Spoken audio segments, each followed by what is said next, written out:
Viagens, lazer, cultura e experiências únicas. Começa agora pela Rádio Catedral FM, Vox Populi Turismo. Muito boa noite, ouvintes da Rádio Catedral. Sejam muito bem-vindos a mais um Vox Populi Turismo. Eu sou Sávio Neves, presidente do Conselho Empresarial de Turismo da Associação Comercial do Rio de Janeiro. E hoje vamos falar sobre um projeto de inovação, tecnologia e criatividade que vem criando soluções que deixam a experiência do turista ainda mais incrível. Eu estou falando do Embratur Lab. Do vendedor de coco na praia ao dono do resort, vamos entender como as startups, universidades e empresas de tecnologia estão unindo forças para tornar o turismo brasileiro mais eficiente, acolhedor e inovador, gerando emprego, renda e fortalecendo a cultura do nosso país. E quem apresenta essa jornada estratégica e disruptiva é Roberto Guevaer, diretor de gestão e inovação da Embratur.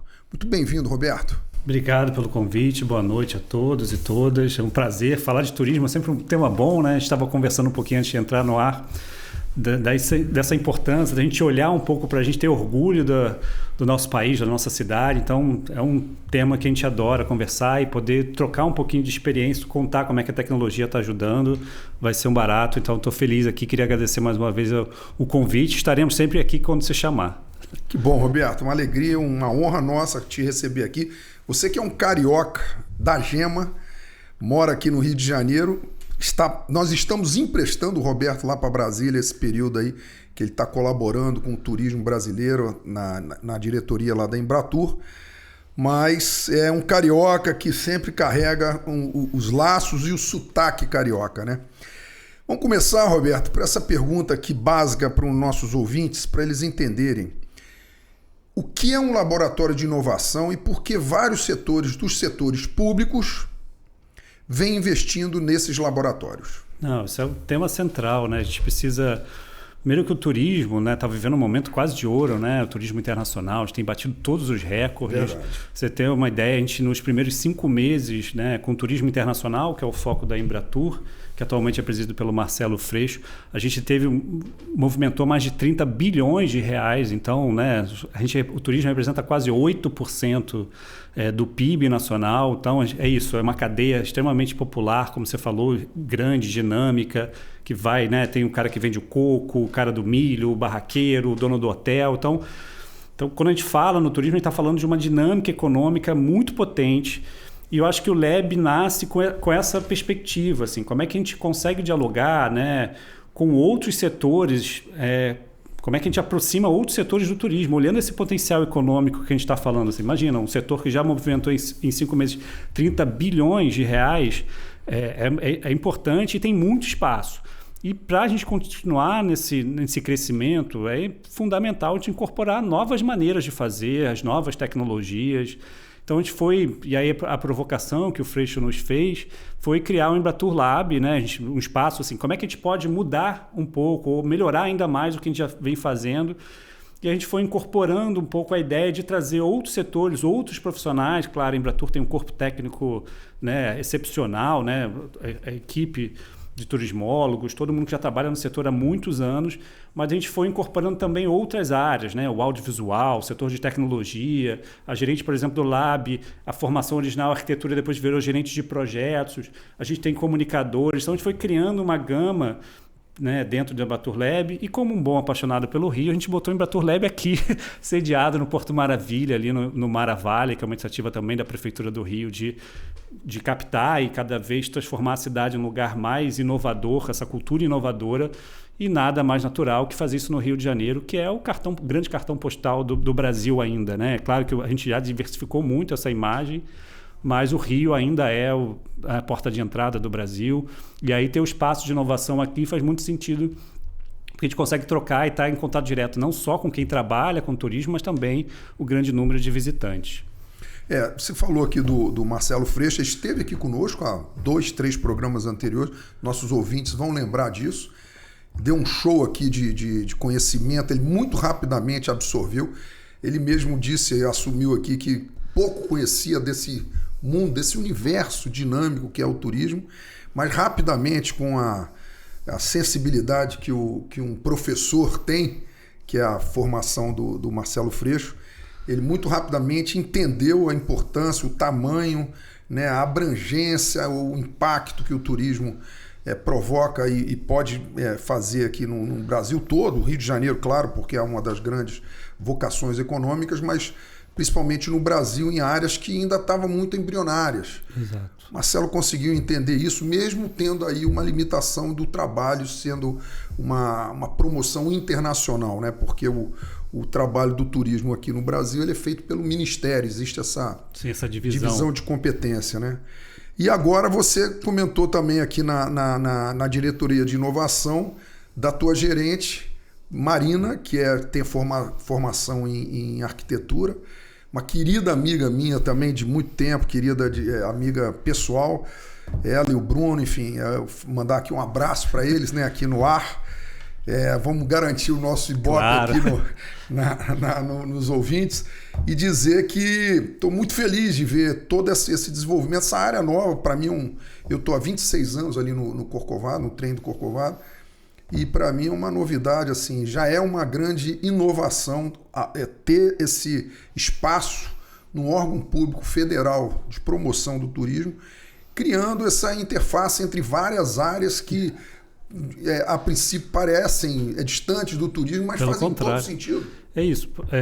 Primeiro, eu só queria destacar que eu acho que o grande, você que já foi secretário, você sabe que a grande capacidade, né, do gestor público que ele tem que ter, primeiro, a capacidade de ouvir, né? Acho que é isso que a gente precisa, que eu acho que é o lugar também da direção, dos diretores, de todas as empresas, como é que a gente consegue absorver o melhor das nossas equipes e principalmente ouvir quem trabalha no setor. Então, eu acho que esse é o grande ganho, né? Aí, claro, eu sou suspeito para falar, eu também trabalho como Freixo.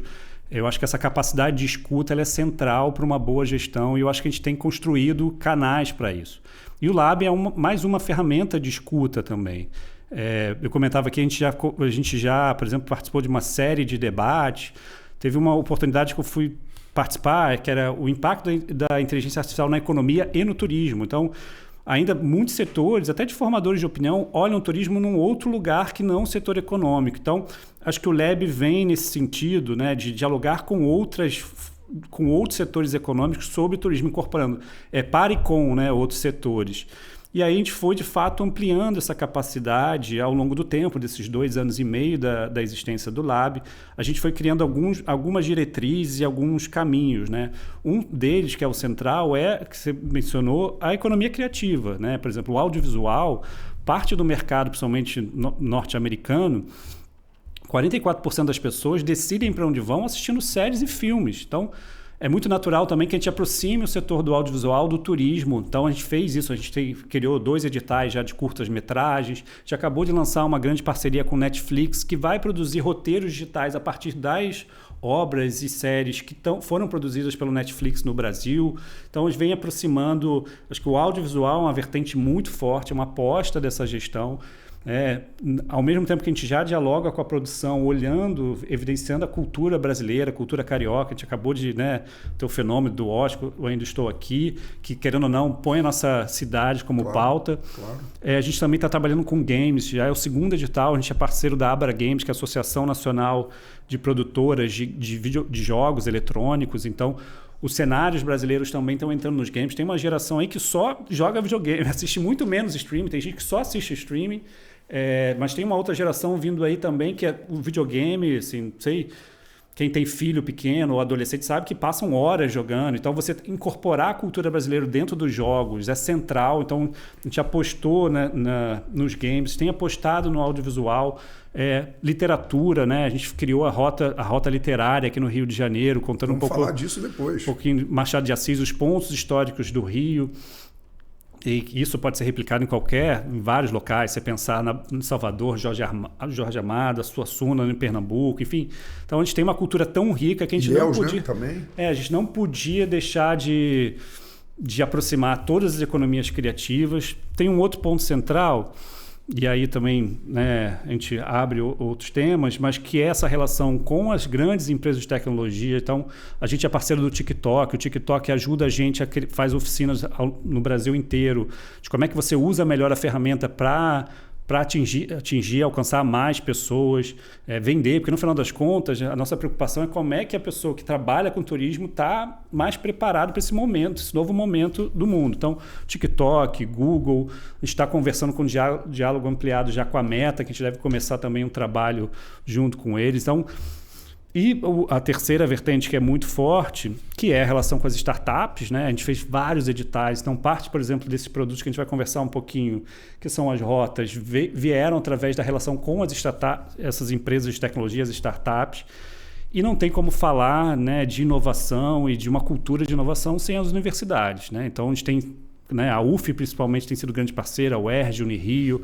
O Rio de Janeiro tem um privilégio, né, de ter várias universidades e boa parte delas, acho que com exceção da UFRJ, que também é nossa parceira, o Pacto Tecnológico da UFRJ, todas elas têm curso de turismo. Então a gente criou um programa de apoio e de premiação, monografias sobre o tema de inovação, sustentabilidade.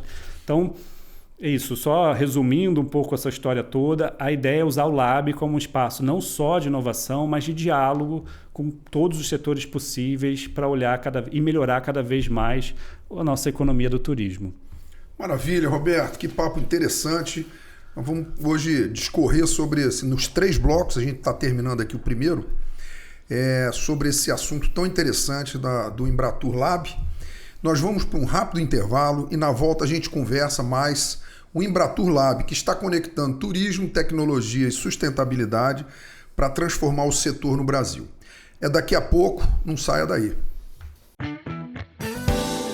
Você está ouvindo Vox Populi Turismo. Você está ouvindo Vox Populi Turismo.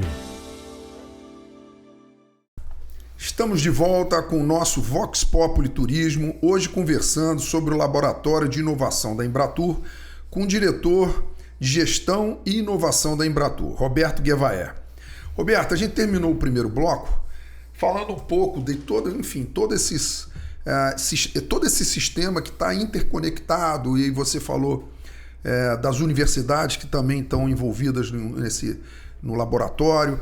E eu queria lembrar aqui que a UF, a Universidade Federal Fluminense de Niterói, foi um grande parceiro nosso aqui no estado do Rio de Janeiro, na Secretaria de Turismo, quando nós apresentamos um plano estratégico de 10 anos, decenal, em que começou em 2023, naquela ocasião que eu lancei, em novembro, nós lançamos e vai até 2033. São 10 anos onde a gente fez uma radiografia, uma fotografia de 2023, fizemos a projeção do que a gente quer em 2033 e qual é o caminho para chegar lá, com o apoio da Embratur, com o apoio dos municípios, né? E a UF foi um grande parceiro. Não, e a gente tem, só para te dizer que a gente tem aproveitado bastante esse mapa estratégico da UF. Que bom. Professor Lidízia, né? Isso, tem Lidízia, Fábia, Osíris, tem um time ali que a gente é muito fã também e viraram parceiros estratégicos aqui do Lab, de toda a Embratur, mas principalmente aqui do dia a dia. A Faculdade de Turismo lá, ela é muito forte, né? O Rio tem um privilégio, né? Como a gente tem muitos centros acadêmicos de excelência, né? A gente tem curso de turismo na Unirio, a gente tem na UERJ, a gente tem na UF. O único, de fato, que até que eu mencionei que não tem curso de turismo diretamente das grandes públicas é a UFRJ. Mas a gente, mesmo assim, deu um jeito de amarrar a UFRJ. A UFRJ tem o Parque Tecnológico da UFRJ. Sim. Enfim, a gente também tem uma iniciativa com eles. Acabou botando... A gente criou o que a gente chamou de consórcio das universidades, né? Tem os cursos da FATEC também. E aí, como é que a gente cria um intercâmbio entre as universidades e ações? A gente investiu, né, aproveitando a experiência que a UF ganhou a partir do plano estratégico também do Rio. A gente deve lançar, já dando um spoiler, uma ação específica com guias de turismo e condutores locais, junto com a UF. Excelente. Para a gente criar um plano estratégico de apoio aos guias e condutores. Então, os professores lá que você mencionou também e amarrou muito bem nessa construção estratégica, né, para o Estado. Então, a gente vai ter um olhar para os guias, mas quando a gente fala de inovação e pensa na perspectiva, a gente entendeu que não tem como fazer E a gente, né, a ideia é criar uma cultura sem as universidades, né? A gente está falando da relação direta e com os futuros turismólogos e todo mundo que vai trabalhar nesse mercado enorme. Então, as universidades se ampliou, né? Obviamente, a gente começa pelo Rio, pelo consórcio da universidade. A gente acabou premiando agora em maio, a gente fez um prêmio de monografias que envolveu o Brasil inteiro, né? A UF coordenou, mas a gente premiou quem falava monografias ligadas ao tema de sustentabilidade, inovação, audiovisual. Enfim, agora a gente vai lançar com a Amptura ainda esse mês também uma linha de pesquisa, um apoio à pesquisa, né? A Amptura é a Associação Nacional de Pós-Graduação dos Cursos de Turismo. A gente vai lançar também o apoio à pesquisa para os pós-graduandos. Então, e a gente foi disseminando essa relação com as universidades, pensando nessa perspectiva a médio e longo prazo. E além das universidades, a gente foi conversando, né, o Lab, claro, ele está aqui, suspeito de falar porque eu sou apaixonado pelo Rio, mas ele está sediado aqui no Rio, mas ele tem uma abrangência nacional. A gente foi conversando também com o que a gente chama dos polos de tecnologia. Por exemplo, a gente tem uma relação muito forte agora com o Porto Digital em Recife, que, para quem conhece, remodelou a região ali central da cidade, centro da cidade. Marco Zero ali. Marco Zero mudou a partir de investimentos. Então, o Porto Digital é muito parceiro entre nós, é uma parceria com a Sudene. A gente conversou com a CAT, que fica sediada em Santa Catarina. A gente fez algumas acelerações, só para vocês terem uma ideia, o PIB de Florianópolis, quase 30% são de empresas de tecnologia, então a CAT é muito central. A gente tem conversado com, né, o Turistec Hub, que fica sediado no Cubo, ali em São Paulo. Então a gente fez essa estratégia, pensando nessa cultura de inovação, essa estratégia tanto com as universidades quanto com os polos de inovação Brasil afora. Então, a ideia, de fato, é conseguir disseminar essa lógica de turismo como potencial econômico e trazer novidades e novas ferramentas para o setor. Muito bom, Roberto. Eu acho que vocês têm tido aí um grande desafio, né? Porque um país desse tamanho... mas eu vejo que vocês conseguem tirar o melhor de cada polo desses que já está consolidado, maduro, e vocês trazem ele para dentro do sistema. E eu queria também, começando aqui nesse segundo bloco, só voltar o que você comentou no primeiro, sobre a questão do audiovisual.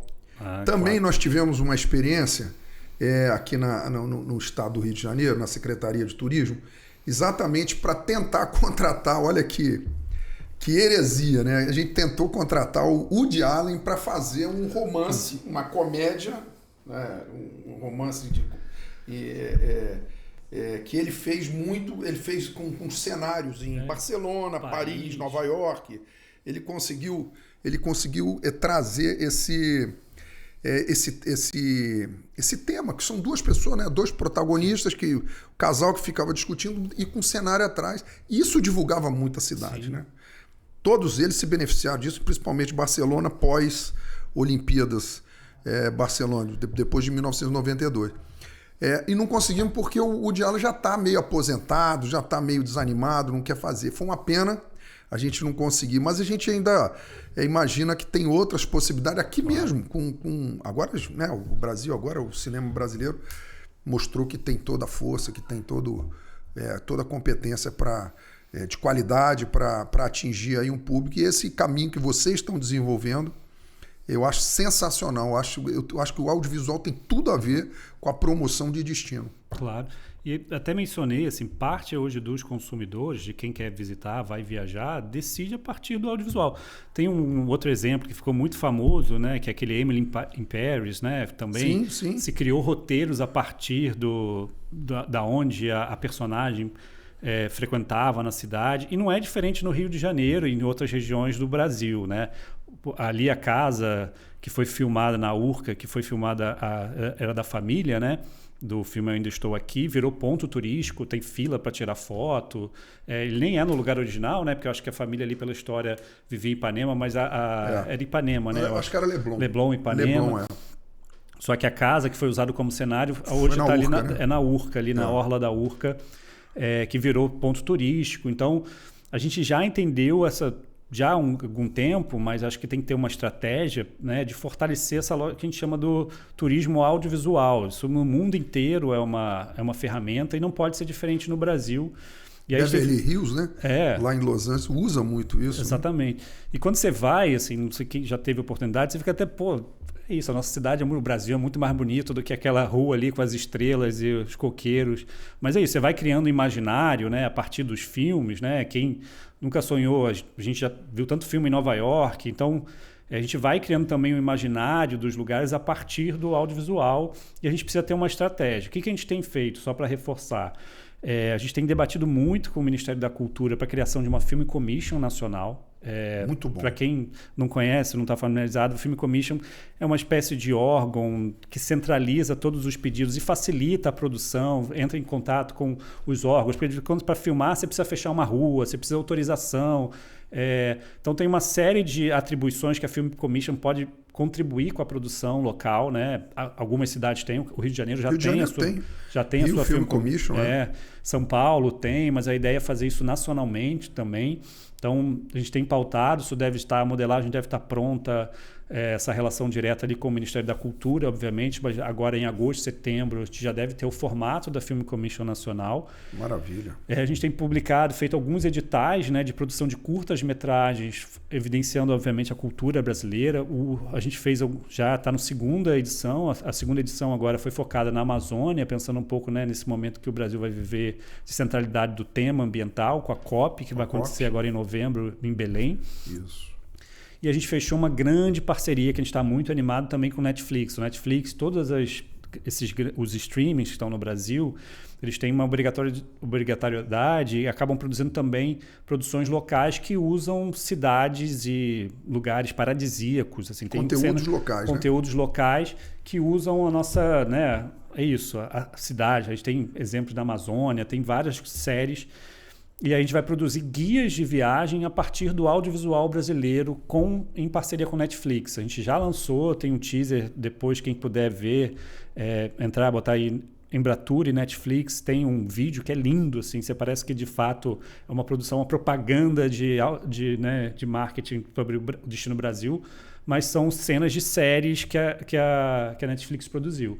E o primeiro circuito, o primeiro guia de viagem vai ser na Amazônia. Então, a gente está usando todas as produções que usam a Amazônia como cenário e a ideia é estender isso para outras regiões do Brasil. Então, o audiovisual, de fato, virou uma estratégia central, né? E como nessa nossa nova maneira de promover o Brasil mundo afora, né? Já era, mas agora a gente tem uma centralidade e uma estratégia para alcançar esse formato. Que bom, porque agora tem um caminho, né, para procurar. Já vai direto lá na Embratur e tem todo esse contexto lá com vocês. Roberto, como a análise de dados, Big Data, pode transformar a promoção turística? Como você entende que isso pode, num futuro próximo, já trazer resultado? Não, a gente comenta em Embratur, a gente criou, quando a gente fala de inovação, acho que o Freixo trouxe um modelo inovador ali, um olhar inovador para a Embratur. E aí essa inovação não está só no lab, está na maneira de fazer a política e construir a política pública de turismo focado no turismo internacional.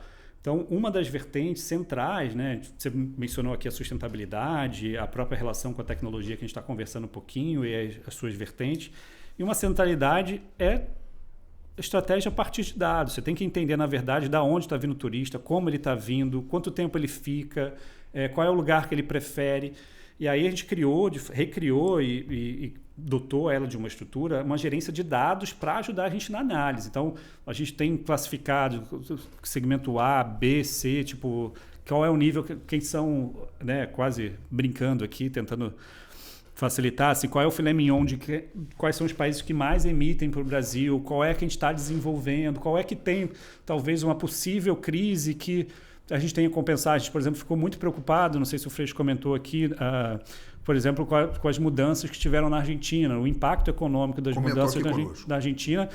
Então, em paralelo, a gente aumentou o investimento na própria Argentina, mas, em paralelo, também incentivou ali o mercado chileno. Então, o Chile cresceu e a Argentina cresceu também, né? Eu acho que esses números que a gente vive, né? A gente está batendo todos os recordes esse ano, né? A nossa perspectiva é que a gente, inclusive, em 2025 já bata a meta de 2027. Ele está muito animado com os números. Ele está animado e está certo. Acho que tem que estar animado mesmo. Acho que é o papel dele incentivar a gente a construir essa visão bem sucedida e correr atrás disso, né? A gente deve bater os 7 milhões e a perspectiva é que a gente consiga, inclusive, bater os 8 milhões esse ano, que era uma meta para 2027. Né? Pela primeira vez na história. Pela primeira vez na história. Isso superando, gente, olha que o Brasil já foi palco da Olimpíada, já foi palco da Copa do Mundo, de todos esses grandes eventos internacionais. O nosso pico era 2014, com a Copa do Mundo, e a gente deve superar já agora a marca dos 7, provavelmente setembro ou outubro já deve estar superando essa marca. Tem a ver com essa estratégia. Então, só voltando, assim, não existe nenhuma estratégia, alguma ação nossa que não seja baseada em dados, né? Então, a gente tem que olhar. E é isso, a tecnologia nos ajuda, né? A gente consegue rastrear por onde o turista passa, onde ele vai. A gente fez uma parceria, por exemplo, com a Claro aqui no Rio de Janeiro para entender o comportamento do turista, onde ele mais visita, qual é o circuito do que a gente chama, né, a rota do turista, jornada do turista, perdão. Então, é isso. A tecnologia e dados são fundamentais para a gente fazer uma estratégia cada vez mais assertiva. É isso, é investimento público, né? Você sabe bem que a gente tem pouco dinheiro, então a gente tem que gastar bem esse dinheiro e o dados é fundamental para a gente não ter erro, né? Diminuir margem de erro do que a gente está fazendo. E percebe-se que vocês estão tendo muito cuidado com esse dinheiro público e tendo qualidade no gasto. Então, isso tem trazido resultado. Você falou aí, e talvez esse seja o retrato final, o aumento dos turistas estrangeiros aqui no Brasil, no Rio de Janeiro principalmente, também batendo recorde, porque é a porta de entrada, né? Mesmo que tenha lá um turismo forte. Por exemplo, São Paulo tem um turismo empresarial, um turismo de negócio muito forte, em torno daquelas, dezenas de casas, de centros de convenções. Mas aqui tem o entretenimento e os negócios também. Né? Eu queria elogiar, a Prefeitura do Rio foi muito assertiva quando fez uma política ali de resgate do Galeão, né? Da conexão aérea. Muito bom. Queria só elogiar, porque eu acho que parte desse sucesso do Rio de Janeiro também, né? A gente tem que dividir e ter clareza. Eu acho que a gente tem um problema real de conexão aérea no Brasil. A gente acha que tem muito voo, mas não tem. Quando a gente olha outros mercados, a gente ainda está aquém, né? É isso, viajar para o Brasil não é simples, tem que atravessar o oceano, né? Quando a gente olha os principais mercados, né? Tirando a América, nossos vizinhos, obviamente, mas Estados Unidos e Europa, não é uma viagem curta, né? Não, então, muito pelo contrário. Você precisa de conexão aérea. Então, o fato da gente ter, de fato, a Prefeitura ter investido na retomada do Galeão, da conexão internacional do Rio de Janeiro, acho que reflete um pouco nisso. Inclusive, a Embratur criou também, nessa linha da inovação, o programa, junto com o Ministério do Turismo, o Ministério de Portos e Aeroportos, o PATIC é um programa de incentivo à captação de voos. Então, a gente investiu um recurso do fundo da ANAC para captar voos para o Brasil, que tem dado muito resultado. Acho que isso é espetacular. Reflexo. E é isso, a estratégia de captar voos, que o Rio de Janeiro passou por ela também, a Embratur fortalece com o PATI, junto com os ministérios, é central para esse sucesso que a gente está vivendo agora. Roberto está lembrando aqui, foi aquela situação em que o Galeão e o Santos Dumont concorriam entre si, de uma situação ruim para o Rio de Janeiro, não só na parte de passageiro, mas também de carga, e uma coisa acabava prejudicando o outro. E aí, com a liderança da Prefeitura, o governo do Estado também entrou, o próprio governo federal, que é competência federal, né, que é do Ministério de Portos e Aeroportos, acabou que chegaram a um consenso, né, prevaleceu o bom senso, em que o Santos Dumont retorna à sua vocação primeira, que são os voos regionais e a ponte aérea, e o Galeão, para voltar a ser um hub internacional, ele precisa ter os voos domésticos. Exatamente. Que é quem alimenta o avião internacional. Porque não adianta um avião chegar internacional e não ter conexão com os outros lugares. Então, é um pressuposto das companhias aéreas que tenha conexão. Então, foi uma política acertada, que isso envolveu todo mundo, o Estado, Prefeitura e Governo Federal, mas que tem dado muito resultado. E engraçado, só um parênteses aqui, o Galeão, dentro das grandes cidades do mundo inteiro, que tem destinos internacionais, destinos turísticos internacionais, o Galeão fica a 16 quilômetros do centro da cidade, do downtown da cidade, do Rio de Janeiro. E você vai em Londres, por exemplo, o aeroporto, o Heathrow é muito longe, todos eles são muito longe, né? Mas tem acesso de metrô, enfim, tem uma outra infraestrutura. Aqui, se você deixar o mercado, acaba que concentra no Santos Dumont. E já estavam em 10 milhões de passageiros por ano. E agora foi limitado a 6,5, que é o tamanho dele, que é como ele funciona bem. E o Galeão, que já vai bater esse ano possivelmente 20 milhões de passageiros esse ano já, voltando a ser o segundo do Brasil. Exato. Ele chegou a estar em 8º lugar, volta a ser o segundo do Brasil e tem capacidade até 37 milhões. Então tem muito a crescer ainda. E aí com apoio, agradecendo também sempre ao governo federal, através da Embratur e do Ministério do Turismo, esse reposicionamento aqui no Rio de Janeiro, que ajudou todos os sentidos, principalmente a nossa atividade, que é o turismo. Roberto, estamos indo para o final aqui do segundo bloco. Papo bom, voa, né? A gente não sente. Mas eu queria só que você falasse assim, em poucos minutos, 3 minutos, quais são as iniciativas para incluir acessibilidade digital e física nos destinos turísticos? Acessibilidade digital é um desafio mundial, tá?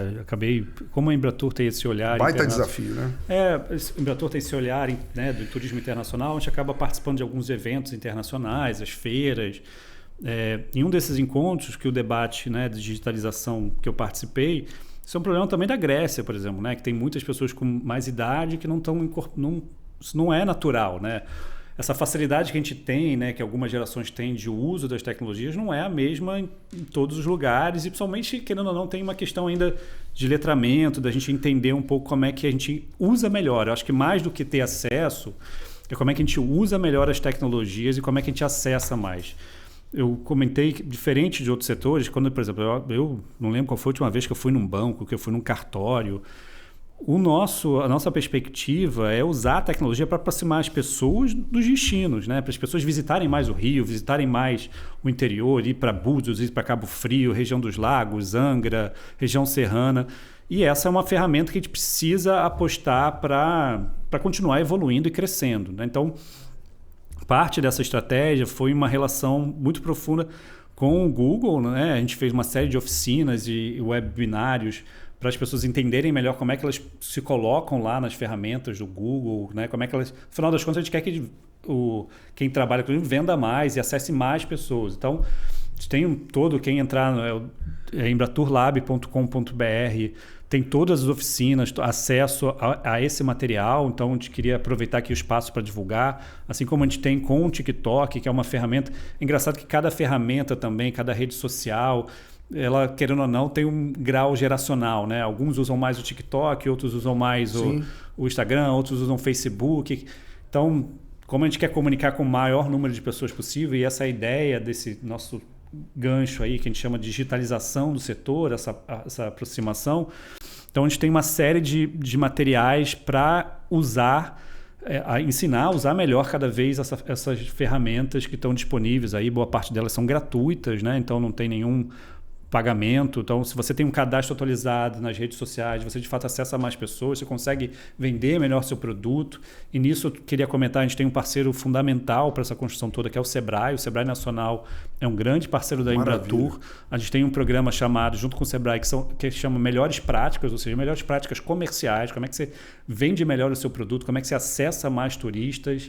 Então, quem quiser ter acesso a todas as informações, está ali no embraturlab.com.br, que tem um material bem interessante para todo mundo usufruir, tirar dúvidas. A gente pode também tirar dúvida, o que for necessário, para aumentar essa conexão entre pessoas e destinos. Maravilha, embraturlab.com.br. Nós vamos para um rápido intervalo e no próximo bloco, o último bloco, conversaremos mais sobre a chegada das startups, das universidades e da sociedade no setor de inovação do turismo do país. Fiquem ligados.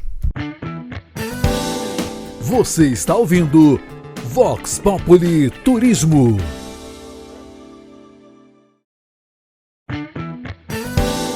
Você está ouvindo Vox Populi Turismo.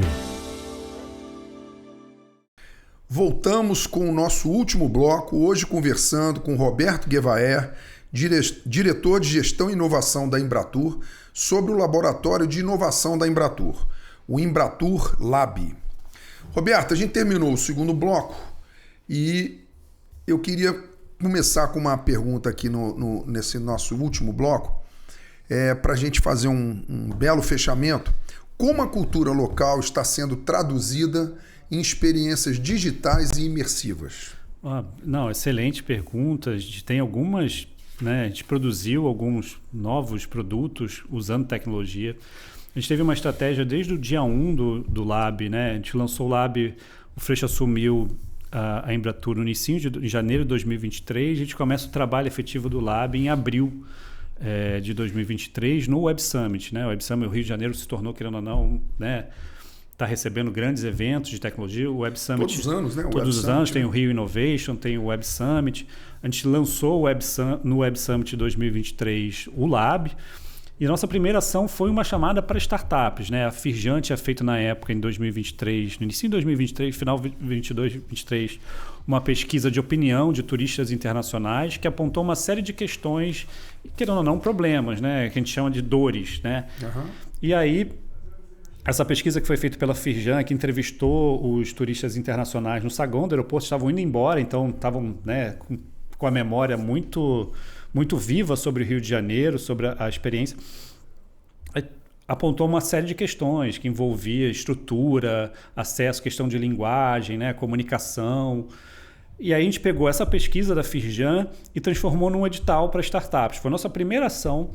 E daí começou a nascer, na verdade, a gente foi aproximando essas pequenas empresas de tecnologia, as startups, do turismo, né? Assim, nós temos problemas relacionados, como é que a gente melhora a eficiência energética de uma pousada, como é que a gente resolve a questão dos resíduos sólidos, acesso a guias, né? Que tipo de produtos, então...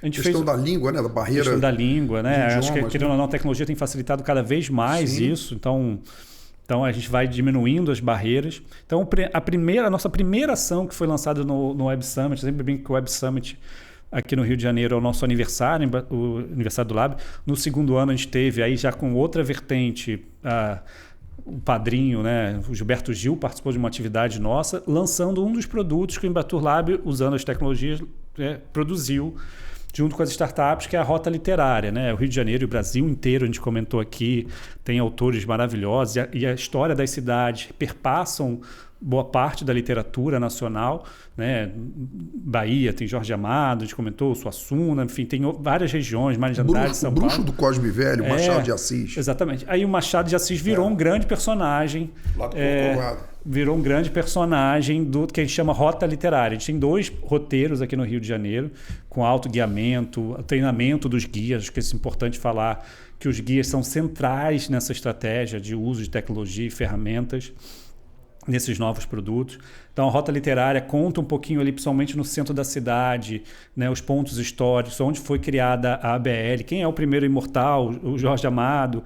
Então, a gente foi contando, né, a Confeitaria Colombo, Cavé, assim, uma série de pontos históricos, Vilarino, né, Vilarino. Presidente Wilson, onde o Tom Jobim e o Vinícius Moraes se conheceram. Então, essa história... Frente ao consulado americano. Frente ao consulado americano. Então, a gente foi contando, a partir de uso de tecnologia, essa história, não só da literatura, mas de figuras culturais. E um segundo produto muito legal que nasceu foi a Rota do Samba, né? E teve uma matéria recentemente no Jornal Nacional, acabou de sair no caderno de domingo de bairro ali da Zona Norte, que é como é que a gente conta um pouco também a história de samba ali daquela área do Oswaldo Cruz, a partir dos seus personagens e as figuras, né? Tem você começa na estação ali de Madureira e acaba na quadra da Portela, são 10 pontos já referenciados com realidade aumentada, os guias treinados, né? Os guias ajudaram a gente a construir esse roteiro junto com o Marquinhos de Oswaldo Cruz. A perspectiva é que agora a gente lance a rota de Vila Isabel, contando Martinho, Noel Rosa. Então a tecnologia tem ajudado a gente a criar novos produtos, mas principalmente a valorizar a cultura local, que eu acho que tem uma mudança muito profunda a partir da pandemia, né? A gente deixa de ter aquele olhar muito sobre o turismo de massa e mais o turismo de experiência. Então, não tem nada mais carioca do que contar a história do samba, né? E as suas regiões. Sei que você gosta também de samba. Estava comentando aqui antes de entrar no ar. Então, tem nada mais carioca do que a gente contar a história do samba e essa rota usando tecnologia, e é isso que a gente tem apostado também nessa nossa lógica do Lab. Eu brinquei aqui com o Roberto, que eu sou sou presidente de honra da União da Ilha do Governador, da Escola de Samba Tricolor Insulana. E se você fizer aqui um levantamento dos 10 sambas inesquecíveis, imortais, com todo respeito a Portela, ao Império Serrano, que tem sambas maravilhosos, mas desses 10, 8 são da União da Ilha. Isso eu não vou te desafiar, eu vou ser honesto com você, eu não tenho capacidade de desafiar. Você convida o Simas, outras figuras para fazer esse debate. Porque, o Simas que é o nosso professor. Mas eu fui aluno dele na escola, era um negócio, ele levava violão na aula, era um negócio espetacular. Ninguém perdia aula dele. Tive esse privilégio de ser aluno dele. Imagina. Há 20 anos atrás, quase. Só no Rio de Janeiro, né? Então, o que é isso? Ele ia contando a partir dos sambas a história brasileira, principalmente a história do Rio. Enfim, é isso. O Rio tem muita coisa legal. Assim, o Brasil inteiro é muito rico culturalmente. E a gente eu acho que a estratégia de aproximar a tecnologia é justamente valorizar a nossa cultura, né? Acho que a gente comentou do cinema, a gente tem conversado com o BNDES, como é que a gente aporta também mais investimentos no cinema nacional, nessa perspectiva do turismo, como é que a gente constrói juntos. Eles investiram também ali na área, né, ali do centro, toda aquela área... fugiu o nome, desculpa, mas... Pedra do Sal? A Pedra do Sal, ali todo aquele marco ali negro do Rio de Janeiro, eles investiram junto com o Ministério... Pequena África, né, África. Chama, né? Então tem muita coisa rica, não só na nossa cidade, mas no Brasil inteiro, que a gente quer aproximar e criar novos produtos para valorizar a nossa região. Bossa Nova também, né? Claro. Eu acho que no bojo aí do samba, enfim, aí vai todas as variações do samba, o chorinho, enfim, tudo isso que tem muito a ver aqui com a nossa cultura aqui no Rio de Janeiro, no Brasil todo, como você está falando aí, né? Como é que o setor está reagindo a todas essas transformações e inovações que vocês estão trazendo? Eu acho que a gente tem uma receptividade muito boa. Acho que todo mundo entendeu que não tem outro caminho a não ser a gente apostar nessa relação com essas ferramentas, com as tecnologias, né? Se a gente não fizer isso, querendo ou não, a gente fica para trás, né? Não tem como não absorver. E aí, a diferença que eu mencionei, eu acho que diferente de outras áreas, a tecnologia ela é para aproximar as pessoas, ela é para, querendo ou não, para quem trabalha com turismo ter acesso a novos mercados, a mais clientes, a gente vender mais. E a gente tem uma coisa que eu sempre comento, né? A gente tem um prazer, eu acho que o brasileiro tem esse prazer de receber as pessoas, né? A gente é muito orgulhoso da nossa história. Então, quando alguém conhece a nossa história, a gente se sente valorizado. Eu acho que o turismo tem isso. A construção da autoimagem, tanto da cidade como, né, do país inteiro, passa também pelo turismo. E que é uma ferramenta que a gente tem que valorizar mais. O potencial, eu sempre falo isso, o potencial econômico do turismo é gigantesco. A gente ainda tem muito caminho ainda para abrir e investir cada vez mais. Isso pode ser uma alternativa econômica para várias regiões, né? No Rio, que você conhece bem o Rio de Janeiro, tem um programa também que a Embratur está construindo, que são as novas rotas, como é que a gente interioriza essa relação com o turismo internacional para as outras regiões do estado, né? Acho que o plano que você ajudou a construir junto com a UF também dá um horizonte. Então, tem muita coisa legal e o turismo é uma ferramenta essencial também para a nossa imagem e para o orgulho nacional. Que bom, Roberto. Uma pena que o tempo passou muito rápido. Você foi muito didático e abrangente. Eu acho que você conseguiu nesse curto espaço de tempo mostrar toda essa dinâmica que vocês têm desenvolvido lá no Embratur Lab. Queria muito agradecer aqui a sua presença, uma honra. Já deixar o convite para você voltar assim que você achar que tem alguma novidade para trazer. E, claro, obrigado a todos os nossos ouvintes pela companhia. Curtiu o bate-papo? Então siga o Vox Populi Turismo nas redes da Rádio Catedral FM. Estamos no YouTube, no Facebook e na Web TV Redentor, além de todas as plataformas de áudio. Lá você também pode conferir os programas anteriores, inclusive o do Marcelo Freixo. Pode deixar. Nos vemos no próximo programa e até lá. Viagens, lazer, cultura e experiências únicas. Você acabou de ouvir Vox Populi Turismo.